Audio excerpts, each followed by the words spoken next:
coming today. And I'm gonna put some comments out there. Some of them may be quite controversial. You may absolutely disagree with me.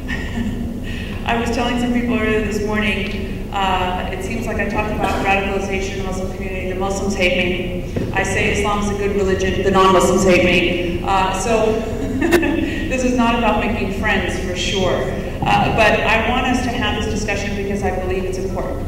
And I think it's important for us as Americans to talk about the subject of radicalization, both positive and negative. So I'm going to put some comments out there. I'm going to put my opinions out there, my research, and then I invite you to ask me questions, and then we'll talk about it.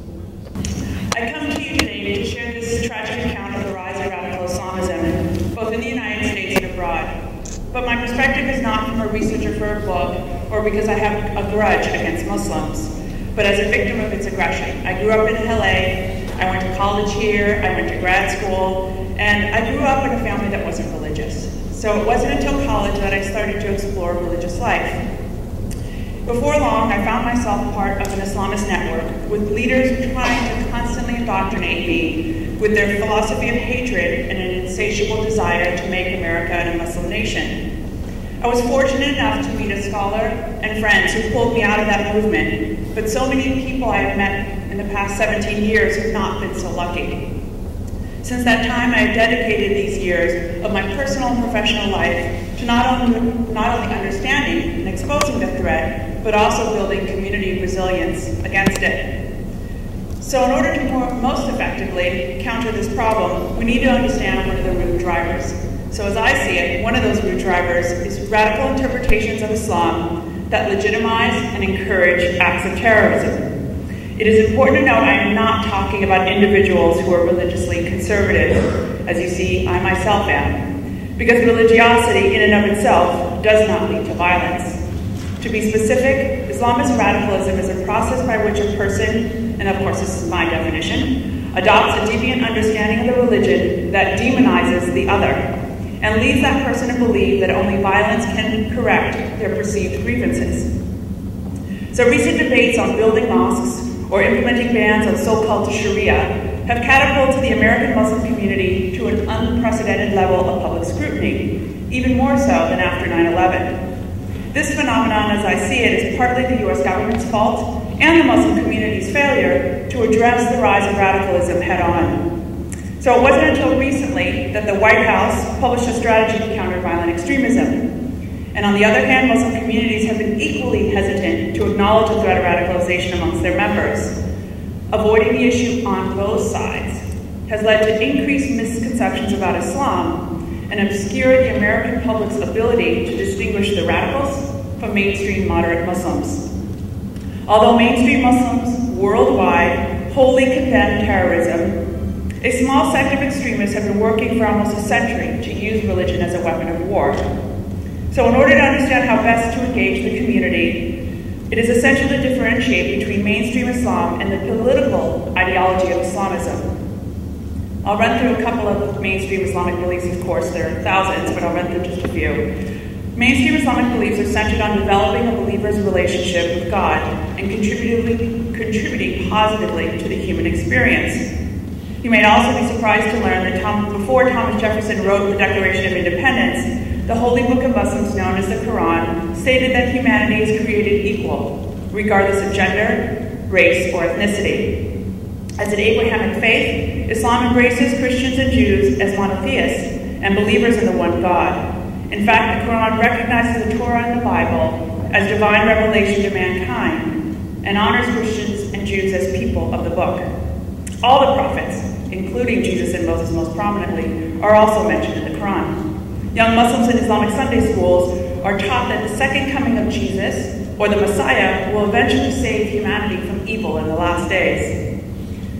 But unfortunately, some Muslims have greatly tarnished how the world perceives Islamic law and our notions of justice.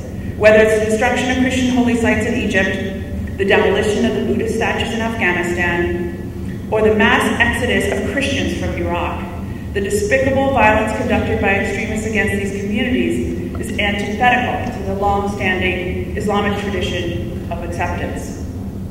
Despite extremists' attempt to denigrate the role of women in society, A major principle of classical Islamic doctrine is gender equality.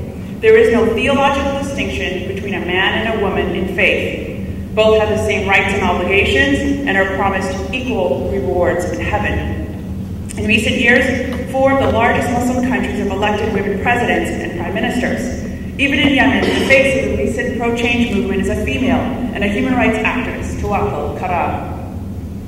Another aspect of mainstream Islam you may have heard about is Sufism, and its practitioners can be either Sunni or Shia or belong to any of the Islamic legal traditions. In fact, the great Sunni leaders of the 4 schools of thought also studied under notable Sufi sheikhs. In the past century, Islamist fundamentals have orchestrated an intensive campaign to discredit Sufism as part of Islam, mostly for the purpose of delegitimizing its teachings of pluralism, social harmony, and nonviolence.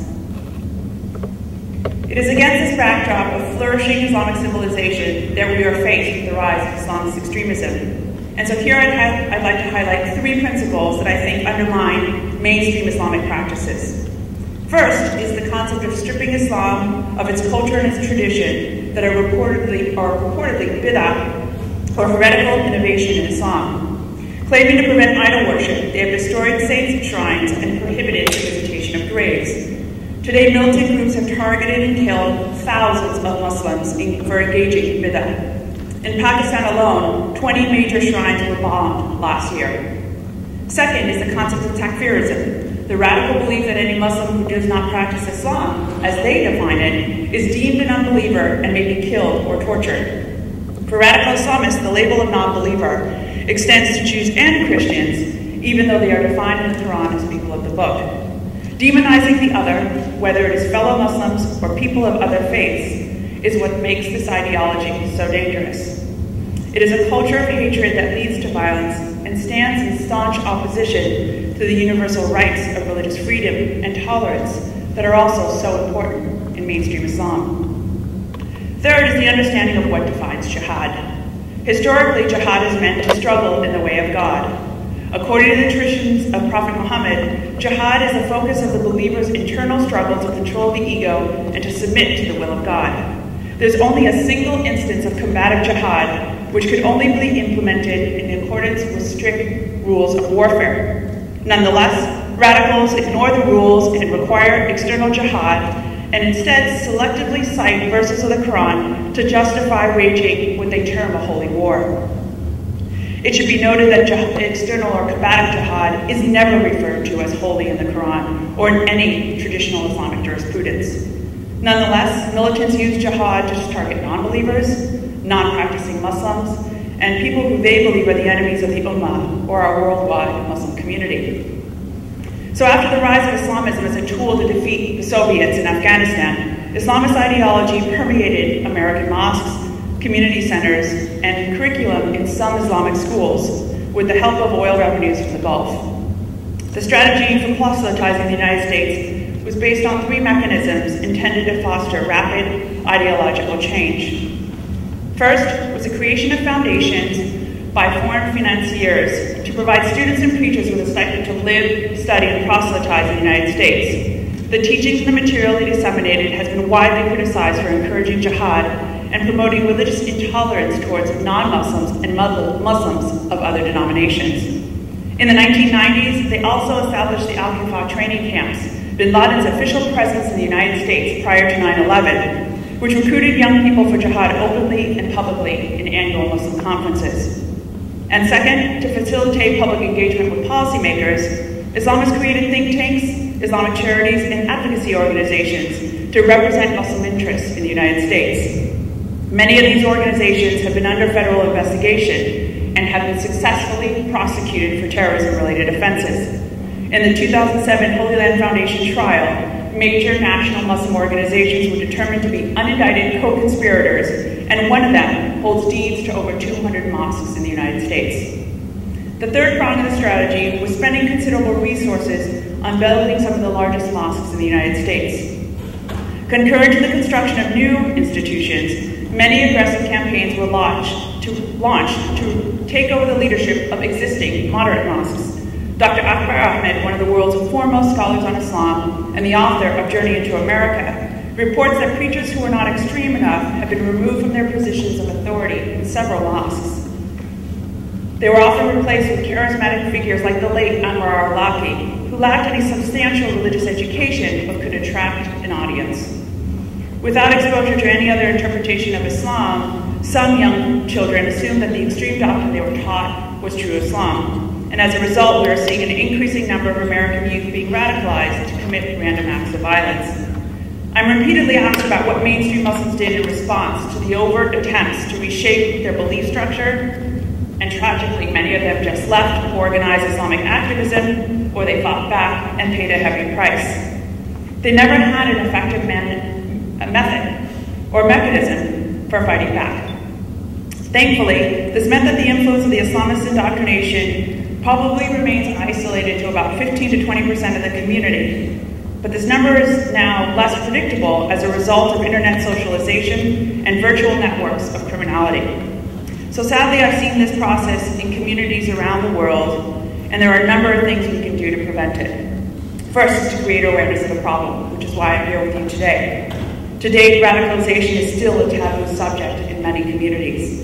For years, national Muslim groups vehemently denied and weren't willing to have a discussion on the topic. Muslim leaders who challenged this view by exposing the influence of Islamist ideology in America were ostracized for dividing the community. However, I believe this issue is slowly becoming mainstreamed. Next, we need to educate our communities about the differences between mainstream and radical ideologies so that we can rapidly identify when somebody is displaying disturbing behavior. You may be surprised to learn that the average Muslim has no idea what those differences are. The Muslim engagement forums of law enforcement should invite Islamic scholars who can explain the ideological components of the problem, as well as terror analysts to identify other relevant patterns of behavior. I firmly believe our focus should be on how we can empower Muslim Americans to confront violent extremism within their communities. Our objective should be engaging people who share our values, and fortunately, we do not have to look outside Islam to find what values we have in common.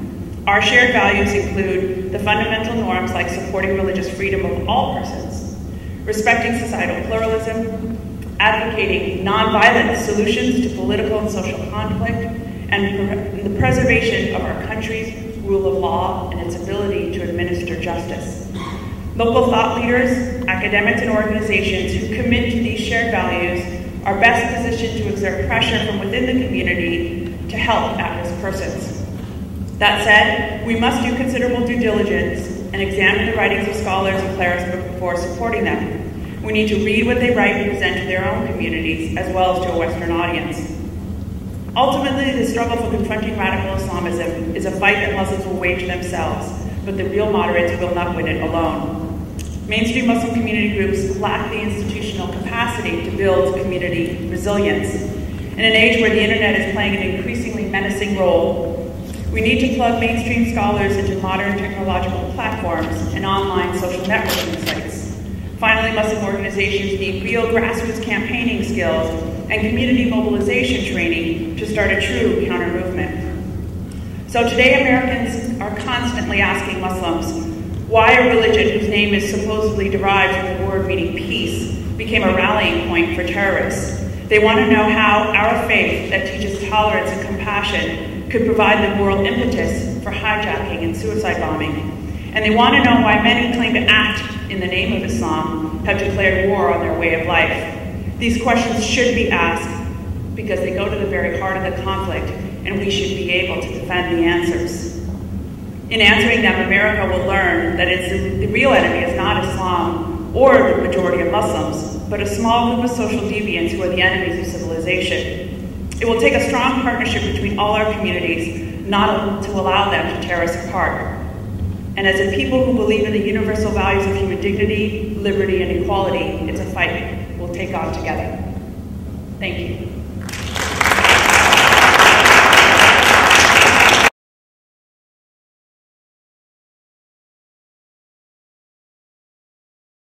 What is the criteria that you differentiate between an Islamist and a radicalized and not radicalized? The definition that I used was a process by which a person adopts a deviant understanding of the religion that demonizes the other, meaning anybody that doesn't believe as they believe, and then that only violence can correct their perceived grievances. And how do you tell the difference between that and a mainstream Muslim? I hope to God the mainstream Muslim is not demonizing the other.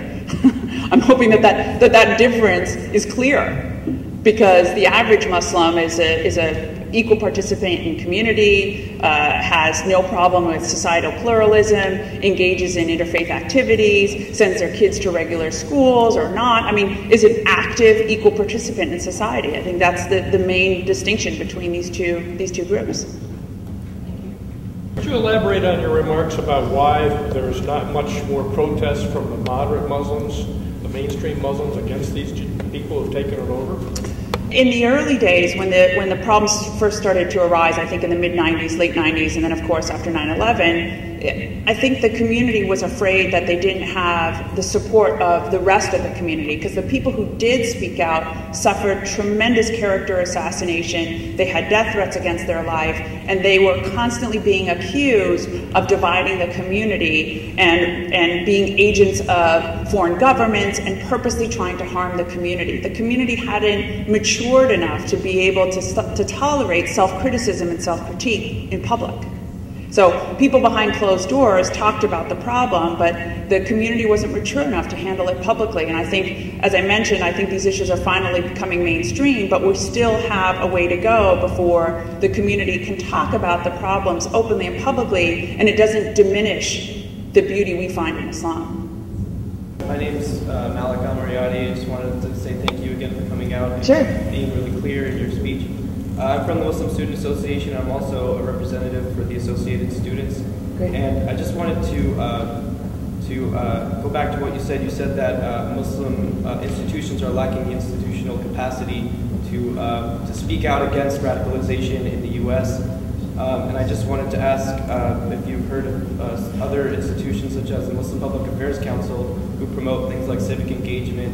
And also I wanted to ask you what you think about that, if about 1 in 3 terrorist plots in the U.S. have been foiled by Muslim citizens, Muslim American citizens. MPAC is putting out some great literature on how to combat terrorism, absolutely. I think that, and what I mentioned was they lack the institutional capacity to build community resilience against radicalization. So though MPAC does a lot about civic engagement and becoming like politically and socially minded, the one real small, very, very large piece that nobody's really doing other than a few organizations is the ideological component of the problem. So it means bringing imams and clerics into the mosque, into our organizations, and saying, because like I said, the average Muslim doesn't know what the differences are. So when a young person or an at-risk adult is engaged in what the community thinks is disturbing, they don't know what the difference between that and mainstream Islam is. So we need clerics and scholars to come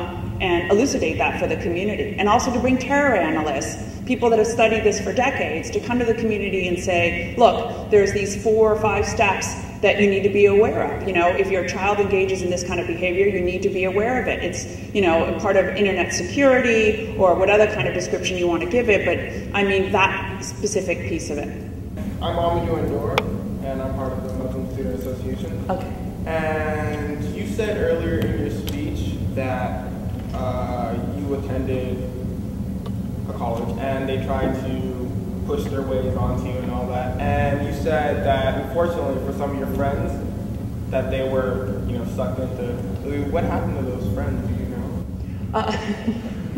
Yeah, actually, some of them went off to fight in Bosnia and came back. Some of them were taken out later than me, eventually, and then some of them I just stopped speaking with. So let's say you were Christian and you tried to join a Christian club. Don't you think they would have tried doing the same thing? Like try to... If I joined the Klan.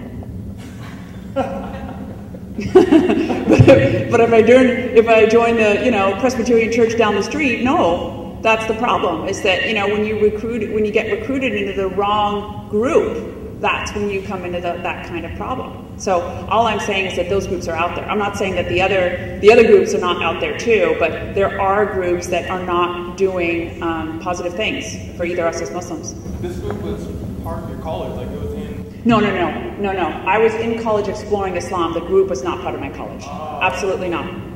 That's not what I meant at all. You mentioned that other groups are doing the same practices, and my question is, why is the focus solely on the Islam, whereas it should be wholly extremism? We should all be against extremism, no matter what religion it is. Why is I get that it exists somewhat more in Islam, but why don't we focus on the core issue is extremism? Why is it solely on Muslims? But you know, in law enforcement, they do. There's an anti-gang unit. There's an anti-organized crime unit, huge, in the bureau and in local police departments. Other forms of organized criminality are investigated, and people are working in the community against them. So same during the civil rights movement in the 60s. So there are efforts throughout time to combat violence. The thing is that we can't be afraid of being part of that process and being partners in combating violence. We can't just say that, well, we don't like being singled out. We're not being singled out. We just happen to be the flavor of the day because most of the bombs going off are Muslims, are set by Muslims. So we need to take responsibility for, at this point in time, it happens to be us. So it's not that they're not investigating other forms of criminality. The gang unit continues. The IRA unit in the United States continues. The Klan, the white supremacist anti-violent campaign continues. All of those investigations of violence continues. But now it's our turn to be responsible for this problem and to be part of the solution. Right. I feel like you are, in your talk, you never mentioned any of that, but I think like you're solely focusing on one issue, like specific. Yeah, this is what I do. I've spent 17 years doing this. This is my specialty. It's like asking a cardiologist to talk about orthopedics. I mean, he's a cardiologist. He talks about hearts. Yeah, but that's not my point. My point is that you talk about extremism. You should talk about the whole issue of extremism. But those aren't my specialties. My specialty is Islamist radicalism. Not that the other ones don't exist, but it's like asking the guy who comes up to talk about Latino and African American gang groups, the Crips and the Bloods in the United States, to come and talk about Muslim terrorists. I have no baseline of knowledge about how gangs operate in the United States. It's not a topic that I'm going to explore. Sorry. I don't focus on extremism writ large. I focus on Islamist radicalism movements. You mentioned earlier that the United States and both the Muslim community have failed to early on tackle the problem of extremism. And I was wondering, where do we stand now, and have we gained support from other countries, other regions, and what our progress has been since then? We're doing better, but I think we are still very, very intimidated by this problem. Other countries, Germany, England, France, are doing, the Dutch are doing very robust programs to counter violent extremism, and some of them are not good, and some of them are great. But we have been historically very timid about entering into that field. So the White House published this partnering with communities against violent extremism, but it didn't have a lot of substance to it. It didn't give any direction. It didn't give the portfolio to one branch of government. There is this kind of battle between state and locals versus the federal agencies having control of the portfolio. It's still quite a mess. We have a long way to go. Does this possibly have to do with,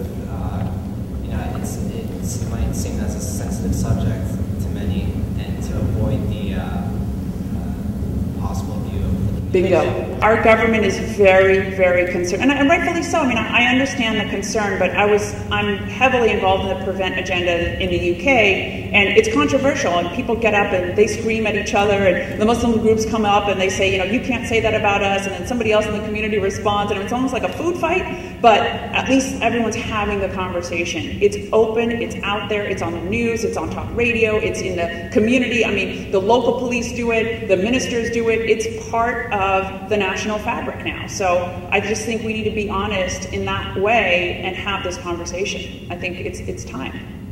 You said that we're unclear, that our government's unclear what to do with radical Islam.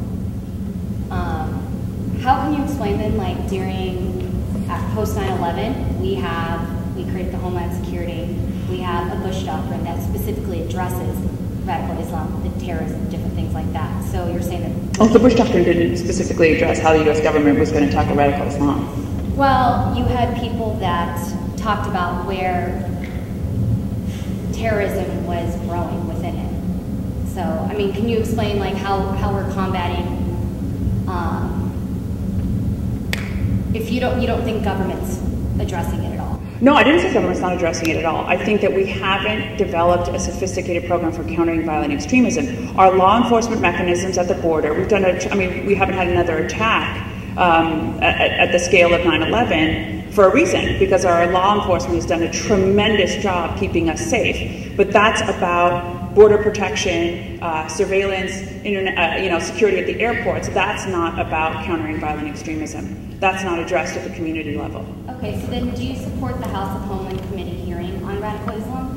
And how far do you think we should go with that? Congressman King's hearings, I think that if you watch the hearings, it was not as it was characterized, it wasn't an overt attempt to malign all Muslims, it was an attempt to get at the issue. I think all the media hype before that was irresponsible. I think it was the Muslim community who made the hype even worse, because if we would have just let him have the hearings and just participated and listened, it wouldn't have become so overblown. I think it was actually partly our community's fault for making it seem like it was some Islamophobic attempt to hurt Muslims. I don't think it was that at all. I think it was an honest attempt to look at the problem.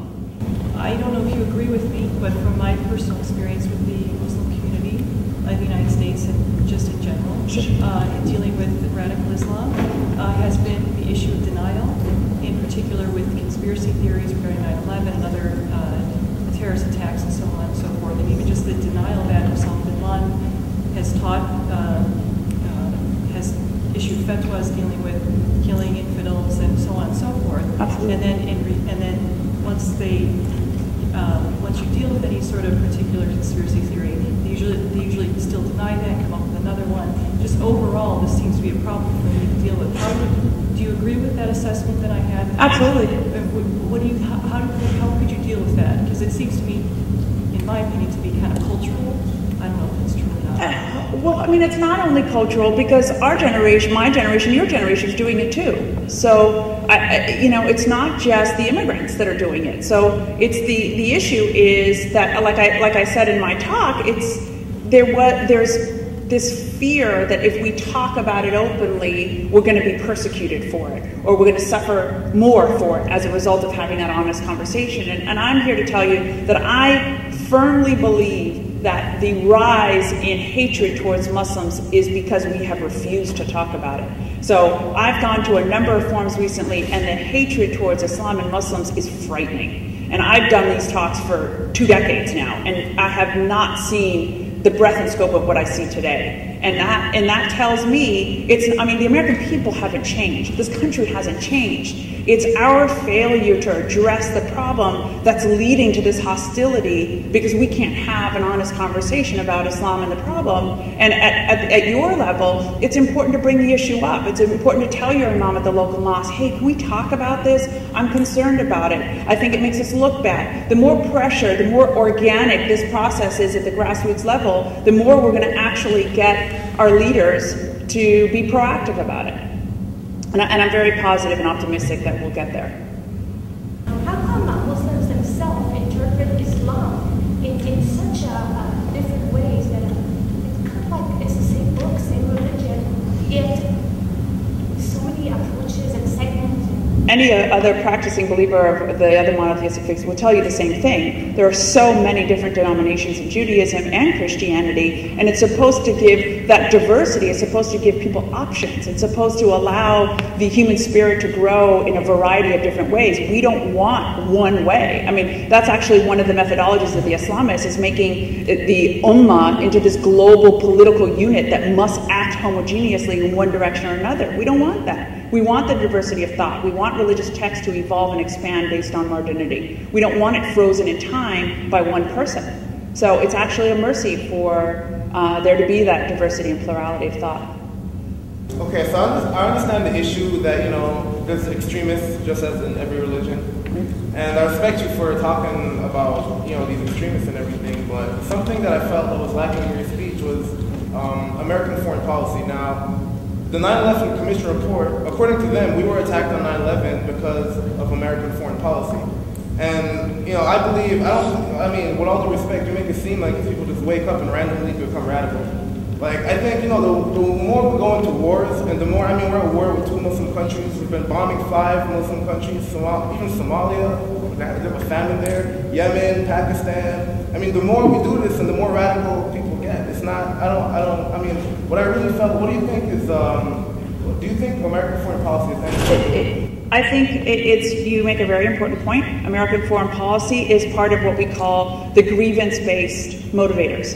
So there is these very fancy discussions about the difference between ideological precursors and grievance precursors. And so a lot of us have just come to the conclusion that the grievance is built into the ideology. It's the narrative of us versus them. It's the narrative of look at what the West is doing to Islam and to Muslims. And so it doesn't mean that there isn't an important step we need to take in terms of foreign policy and how Muslims approach their government and the nonviolent means in which we participate in government and change our U.S. policies. It just means that that shouldn't lead to violence. And so the grievance component is definitely part of the ideological component, but we need to find mechanisms to voice our objections that aren't violent and aren't separating us from the rest of American society. But it's a very important point. What do you think is the single biggest driving force that causes someone to transition from, say, mainstream Islam to becoming a radical? And what are 2 suggestions that you have to reverse that transition? I started my work in the mid-1990s, so starting 92, 93, 94. So this I refer to often as the Wild West in Islamic activism. And so there was young people by the hundreds going over to fight in Bosnia, Chechnya, Afghanistan, and mind you, the Soviets were gone already. So they were fighting in the Afghan Civil War. So what place did non-Afghans have in the Afghan Civil War was beyond me. So this had nothing to do with foreign occupation. It had nothing, we did not have the war in Iraq, we did not have the war in Afghanistan. This was just Muslims believing they were defending other members of the Ummah.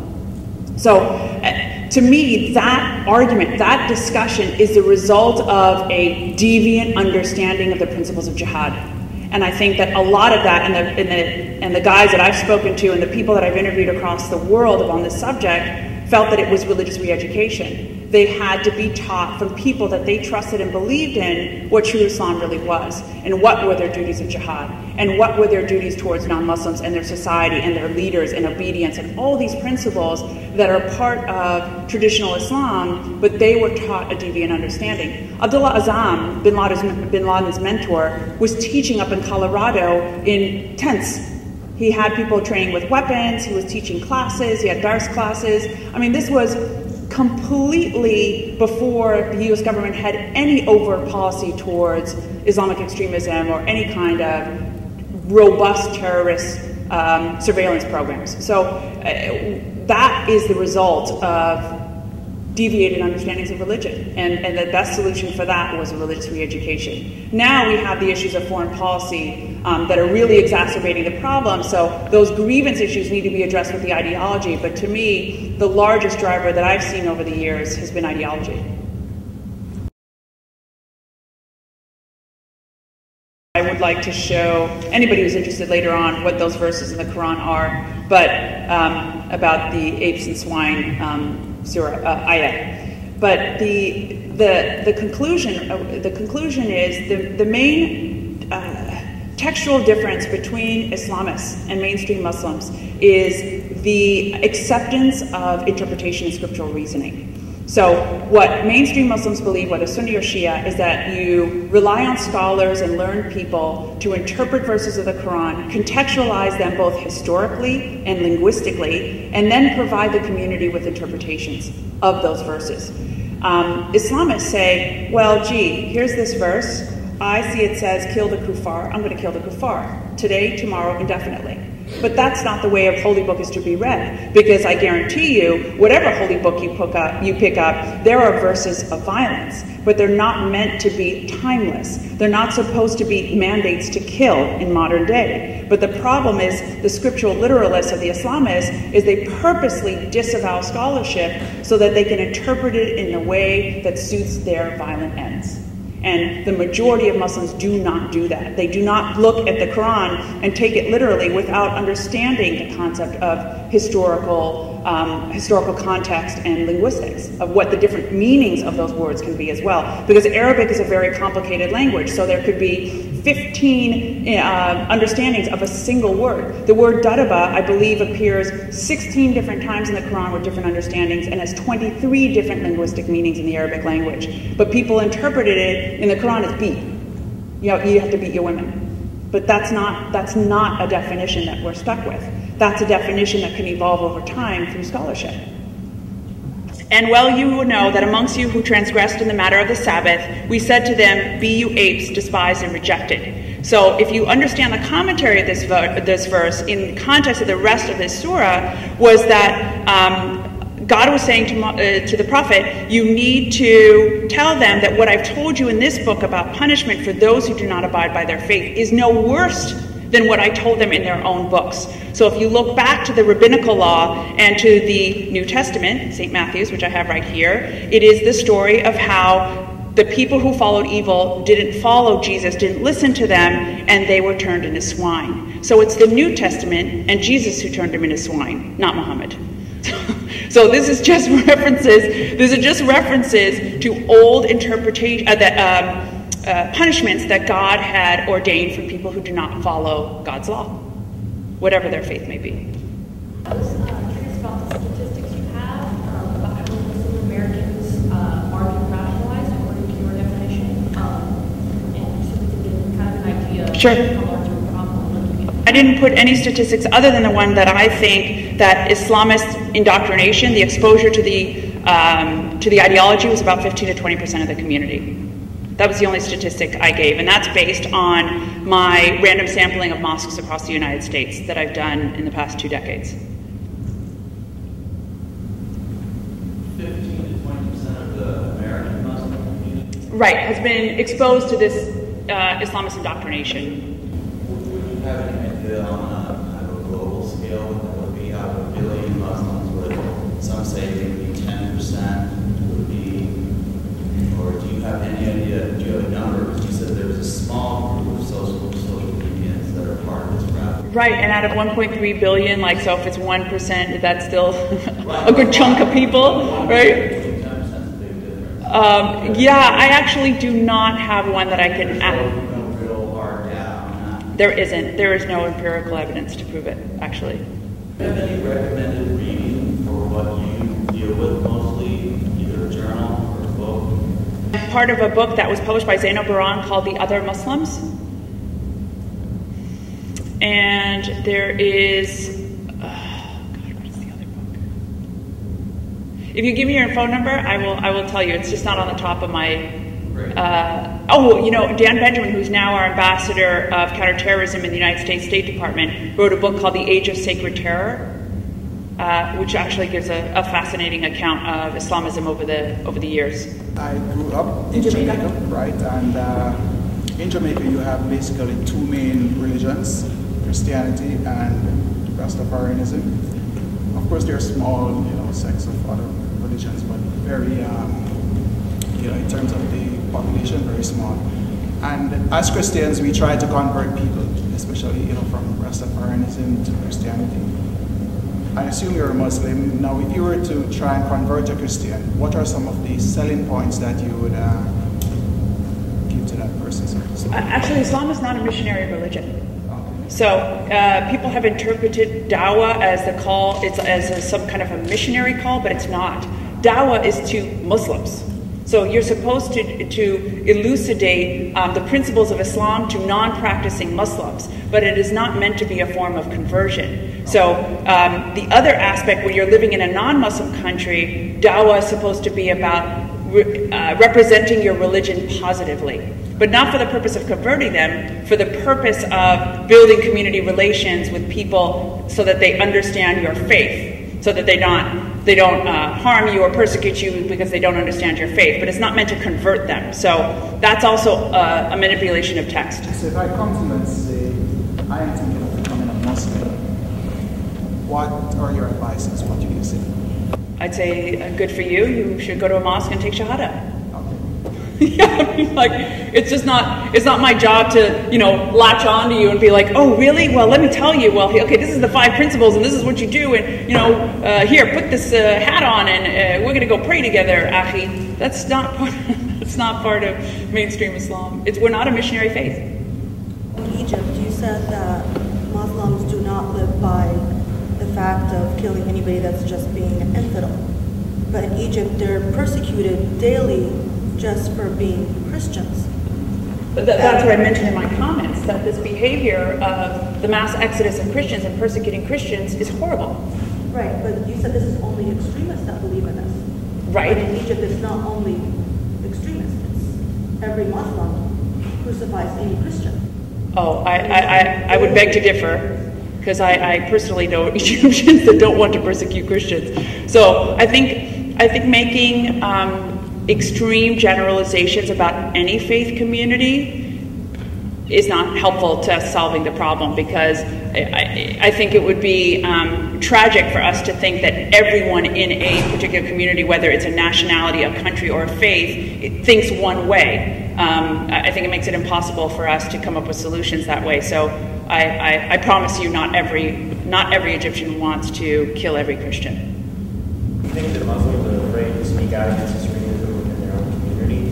And if so, what can be done to support mainstream Muslims to help them remove extremism from their own communities? I think they are afraid to speak out, and I think it is helpful. A couple of suggestions I gave for the non-Muslim community to help develop programs that are, whether it's PR training, teaching them to develop media communication skills so they can go on TV, leadership training skills, where how do you develop good leadership so that you can govern your community in a specific way. A lot of non-Muslim communities are really savvy about those things, and the Muslim community just has never participated. So if non-Muslim social activists or civil society leaders can team up with people that they think would be positive voices in this respect, they could help them with that training and encourage them to take up that mantle in their community. It's not easy. It's a whole of society, whole of government approach where people just kind of push and prod in their own way until we hopefully get the desired effect.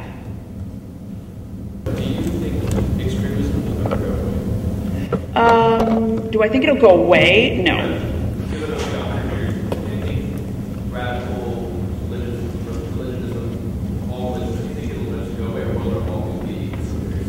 I think there'll always be some trace of it. I think it's part of human nature. You were talking about the statistic on how American Muslims are indoctrinated into Islamic radicalism. How does that happen? How is the process? You asked me for what the statistic was or the process? I outlined in terms of, at a society at a macro level 3 ways. One was either through preachers that were funded either from overseas or now domestically to teach and proselytize to young people so that they could be future religious leaders in their community. And we have hundreds of instances of that in the United States and abroad. The other mechanism was through community advocacy, joining advocacy organizations and teaching young people a certain way, a certain methodology about what the future of American Islam is, certain things about victimization, about this demonizing of the other, the desire to turn America into a Muslim nation, and that being the end goal of Muslims in America. And 3 was the funding and the construction and maintenance of mosques. So at the end of the day, when Islamists control a mosque, they control the messages and the sermons that are delivered in that community. And if it's not, there are instances in this area as well where people, even once extremists take over the mic in a mosque, the regular community members can't take it back. They basically leave and set up a new mosque. And that's a tragedy because it doesn't give the people who attend that mosque another option.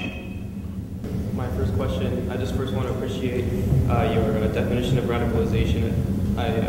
It's a very clear statement. And I just wanted to ask you, don't you think that the term Islamist is a little bit of a misnomer? I mean, doesn't it kind of give a dark portrayal of Islam and some kind of connotation? I grapple with this a lot, and I tell you why I came up with that.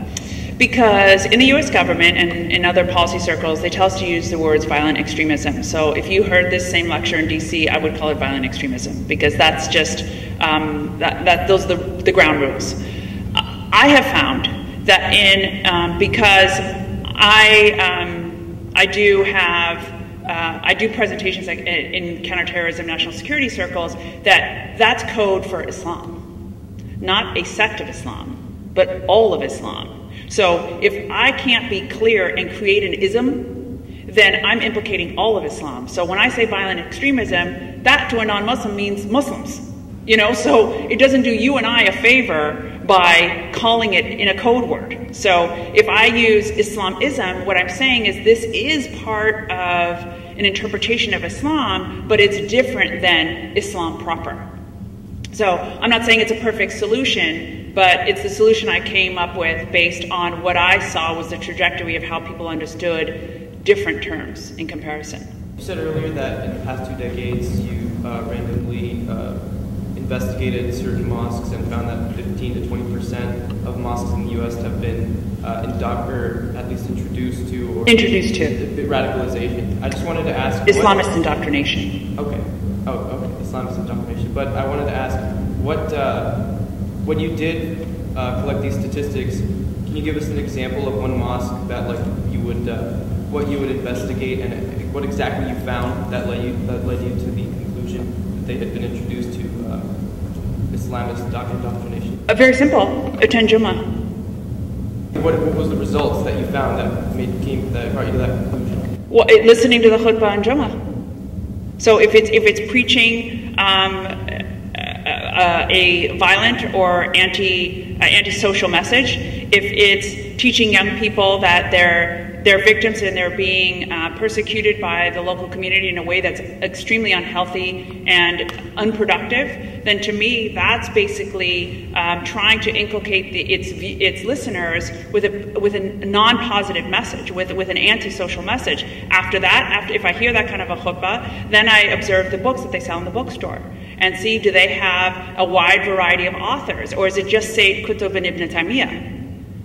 So, you know, and it's attend lectures, talk to community members.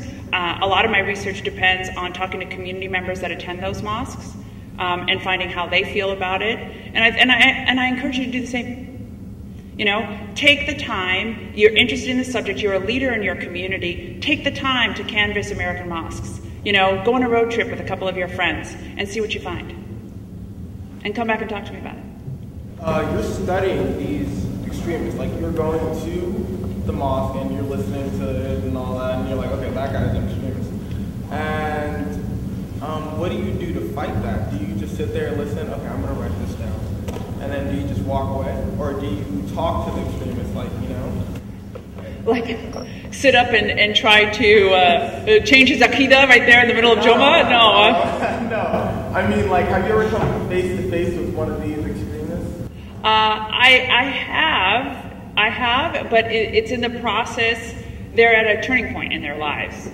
And it does happen where people are questioning what they believe. And it's at that point that they're open to what I have to say. But remember, I'm not the imam, so I'm not the one that's doing the religious re-education. I'm an analyst. You know, I'm a lawyer by training. I'm not an imam. So my job is not to religiously re-educate. My job is to understand a problem and hopefully develop solutions for it. There's something I can't wrap my head around. Okay. It's this idea that mainstream Muslims don't condemn terrorism or don't speak out. Now, I've lived Islam in a couple of countries. I've lived it here. I've lived it in France and Jamaica. I've never met any Muslim, or I've never been to any radical mosque bearing a message of extremism or violence. I've never met any Muslim who supports, say, Al-Qaeda. Every mainstream organization here in America that I've known about condemned extremism. for example, CARE, MPAC, ICNA, MAS, the list goes on, and even in the Middle East, all these, there's a list of scholars who have condemned 9/11, for example. Even, I don't know if you know Yusuf al-Qaradawi, who was deemed a radical in Egypt. Even he condemned 9/11, he's deemed a radical. But he openly condemned it on television. So this idea that Muslims don't speak out, and I didn't say Muslims don't speak out. I said we're not combating radicalism. I didn't say we haven't condemned terrorism. I actually said the Muslims worldwide have wholly condemned terrorism. Even Qaradawi condemned terrorism. But what else did Qaradawi do? Qaradawi advocated Muslims wherever they are to fight U.S. troops in Iraq and Afghanistan. That's not acceptable to me. Because the wars in Iraq and Afghanistan, whether you like them or not, are instituted by the central government. They invited American troops. They invited American troops and are allowing American troops to sit in their countries. So this is a government to a government. If the people don't like it, it's a separate issue. But you know what I mean? You cannot tell an average Muslim that it is his duty to go and kill American soldiers in a foreign country. I'll get you in a second. You know what I mean? So that to me is a violent approach to conflict. American Muslims don't like our policy, then get involved in government and fight the policy. But don't go strap a bomb to your chest and try to kill Marines in a barrack. That's not appropriate. People that have done that, though. Say again? I said that's a very small number of people that have done that. More than I want to tolerate. I don't know about you, but 6 Muslims going up and trying to build and try to blow up military barracks, one who succeeds and kills 15 is one too many for me. 6 too many for me. You're saying that the countries like Iraq and Afghanistan invited the U.S. troops? Not Saddam Hussein, but afterwards, the central authority after they opposed Saddam Hussein have allowed the troops to stay. So they've invited the troops. Okay, so going back to the Bush Doctrine, we basically used the Bush Doctrine to enter Afghanistan. We weren't invited. We went in to fight the Taliban. After these initial attacks occurred, there are pieces of the government that want American troops in the country. Today, does Karzai beg American troops to stay? He is the central government, whether we like it or not. You're saying that 6 Muslims out of the millions and billions that are in the world are one too many that are radicalized. And for the 6 that are killing people, that's too much. But what about the Americans that have killed thousands of Muslims over there in combating the 6? It's combat. It's warfare. It's a soldier against a soldier. But you think so? Are you using that? So you're using that definition to say that every American that supports its military is therefore a combatant? No, but I feel like you're using that every Muslim doesn't fight radicalism.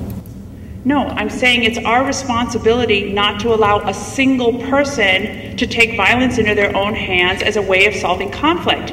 They're not soldiers. So you can't take a bomb and strap it to your chest or open fire on soldiers walking by eating lunch. You said that those there's other central governments that is providing American forces, for example, Afghanistan, Iraq. But in America, most notably the CIA, have implanted, what we call agents to actually invite them. For example, in Iraq, there's the Sunnis that want the American forces because they feel it's the Shiites. So it's, in Iraq? Yeah, in Iraq. I mean, yeah, sorry.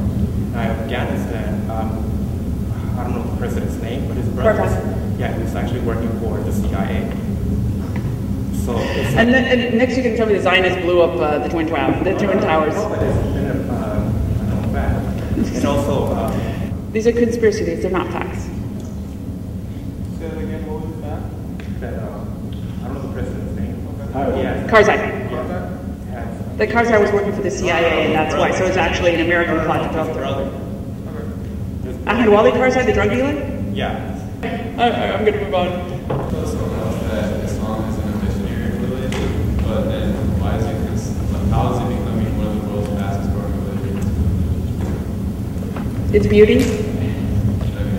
I feel like we do our part to go out there and we should, share the message. Like I said, you're supposed to talk about the message in terms of building social relations, but it's not supposed to convert people to Islam. I mean, that's not your job to go and convert people to Islam. You're supposed to talk about the beauty of the message. If people convert or don't convert, it's not your business. Would you consider Christianity a missionary religion? There's some sects of Christianity that are overtly, admittedly, missionary, but not all of them. Sure. Promote awareness, because there's still like a lot of widespread ignorance in America, like about the whole issue. I'm sorry, can you say awareness about what? Just about radicalism and what is and what isn't. Like, what's the best way to promote awareness about it? Well, I think to have scholars who can elucidate the ideological differences and other people that can talk about the issues of social political grievances is holding. One thing that I advocate a lot is community forums. So whether it's town hall meetings or other local organically created community forums where they bring an expert to come and speak, so very similar to what we're doing now, and have the community interact and talk about the subject. People ask about books and things that they can read. People can go back and think about what they heard, come back and meet again. It's something that should happen organically in each community so that they can come up with solutions that works for them. If you walk into a mosque and you hear the preacher himself, you know, preaching about terrorism, killing the infidels and all that, what is being done about that? I don't know, to tell you the truth, not much. It's the truth.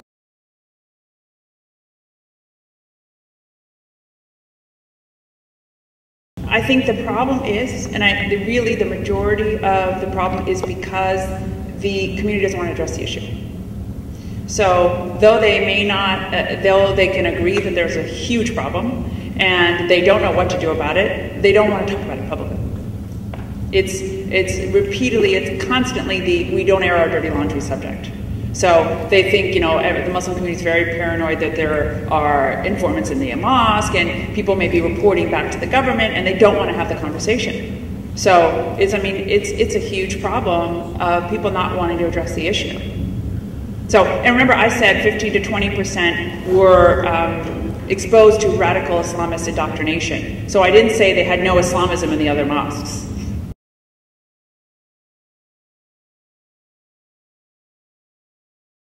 20%. And you were saying that, you know, the reason why the community at large is afraid of talking is because obviously they're afraid of the informants and things like that. Well, we have a case in Islamic Center of Irvine. You know, we had FBI informants, you know, FBI agents going in there, trying to engage in this kind of like violent behavior to get their members talking and whatnot. And this is not something coming from Muslim community itself. It's coming from U.S. government, you know, trying to radicalize the members in the masjid or mosque. So I mean, the community at large is afraid. It's because, you know, this is what's happening from the government itself. So okay. How are we supposed to? Let's dissect that specific instance. So if there's an informant in the mosque, he looks Muslim for all intents and purposes. He is a Muslim. Most of them are Muslims, but they have some other kind of issues. They're cooperating either out of a sense of duty or they have some other relationship with the government. But he comes up to you in the mosque and he says, "Ya akhi, you want to fight fi sabilillah?" What is your response? I mean, to you? Same response as what the masjid did. Call the FBI and then, you know, tell them. No, but the reality is, in most instances, if somebody comes up to say, they say agent provocateur, but if somebody comes up and says that to you, you look at him and you're like, I don't need to fight fi sabilillah. You know what I mean? I don't know what you're talking about. So the thing is that for most of these informants, if we don't have people that are willing to engage in the violence, they'd go away. These cases would stop. This problem wouldn't exist. But the thing is that when they make those statements, whoever says the statement first, there are people ready and willing to build bombs and drive them into military bases or into public squares. So the fact that that message resonates with people is a problem we have to deal with. That message too. I just wanted to say, ask. Well, you're saying that, like, some radical Muslims they act with violence because of a result of grievances. But then what would you think would be another reason for a Muslim trying to act in violence? You know what I mean? Besides grievance, I don't think anyone would just want to be violent. Actually, no, I didn't say it's because of grievance. I said grievance is coupled with ideology. So for the most part, before we had this heavy emphasis on grievance, like what I was describing in the 1990s, it was all about ideology. young radical Muslims were fighting because of a doctrine that they believed required them to fight. It had nothing to do with anti-Americanism. These people were actually very loyal Americans. They were going to fight jihad because they believed it was their duty. So it was about ideology entirely. There was no anti-Americanism in any of that. When young guys were going to fight in Chechnya and Bosnia and Afghanistan, it had nothing to do with America. So it started off as ideology. Later, after the wars, we got these issues of grievances, foreign policy, domestic policy on counterterrorism, that got welded into the ideology. But to me, the largest precursor of violence in the Muslim community is ideology. How does ideology come about? Like, you know, the interpreting it that way, like to act in violence with like something other than grievance. Like, why would someone think to? Like I said, the definition of jihad is when a young Muslim is taught by a cleric that it's incumbent upon them, it's the sixth pillar of Islam, to take up jihad, then that's doctrine. I mean, that's teaching a young Muslim who wouldn't know any different that it's his duty to go and defend other Muslims in the world. When a traditional cleric would tell you, no, there is no validity to combative jihad today because there is no leader. So there is no validity to military jihad today. So it's a doctrinal difference in the way that young person is approached to understand Islam. All right, I want to thank you very much.